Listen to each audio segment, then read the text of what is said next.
सारी संवैधानिक संस्थाओं को तोड़ मरोड़ कर किसी तरह से सत्ता हासिल करना चाहते हैं। कई एक ऐसे उदाहरण हैं जिसमें कि सदस्यता गई है सब्सटेंसिव मोशन में। मेरे पास जितने कागज, चाहे सोरोस फाउंडेशन के साथ उनके रिलेशन के हों, चाहे Vietnam, Cambodia, Thailand, Bahrain, UK, US ये जाते रहे हों, सारी चीज़ें हमारे पास मौजूद हैं। मैं अपने तथ्यों को, यदि स्पीकर साहब ने एक्सेप्ट कर लिया हमारे मोशन को, तो मैं अपने तथ्यों को जनता के सामने रखूँगा। देश के लिए खतरनाक व्यक्ति साबित हो रहे हैं। नेहरू जी ने पाकिस्तान बनाया,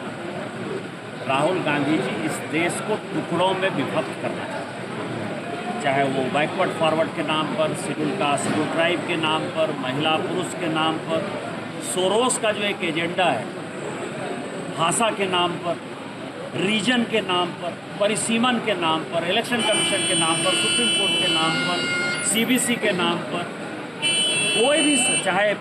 लोकसभा के नाम पर, राज्यसभा के नाम पर, स्पीकर के खिलाफ जाकर, राष्ट्रपति के खिलाफ जाकर, उपराष्ट्रपति के खिलाफ जाकर, धनखड़ जी जब उपराष्ट्रपति थे आप, तो सारी संवैधानिक संस्थाओं को तोड़ मरोड़ कर किसी तरह से सत्ता हासिल करना चाहते हैं। तो इस तरह का यदि कोई व्यक्ति खड़ा हो जाए तो उसके बारे में मेरे पास जो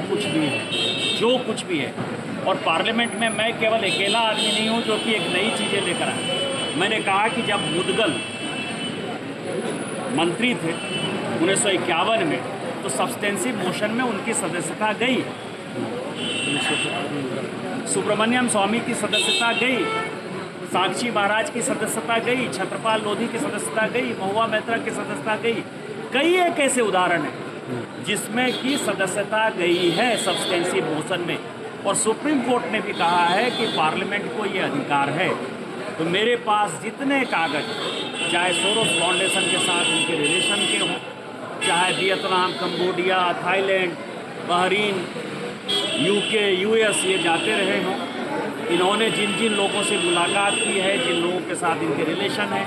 सैम पित्रोदा जो कांग्रेस के सुपर एडवाइज़र हैं, उनका जो फोर्ड फाउंडेशन, सोरोस फाउंडेशन के साथ रिलेशन है, उसके खर्चे पर जो ये विदेश दौरा करते हैं, सोरोस का इनके परिवार के साथ जो रिलेशन रहा था, इनकी जो दादी थी उससे मिलने वो विशेष तौर पर मिसेस कॉल से जो है विशेष तौर पर जॉर्ज सोरोस 2005-06 में यहाँ का दौरा कर चुके हैं। तो सारी चीज़ें हमारे पास मौजूद हैं। मैं अपने तथ्यों को, यदि स्पीकर साहब ने एक्सेप्ट कर लिया हमारे मोशन को, तो मैं अपने तथ्यों को जनता के सामने रखूँगा।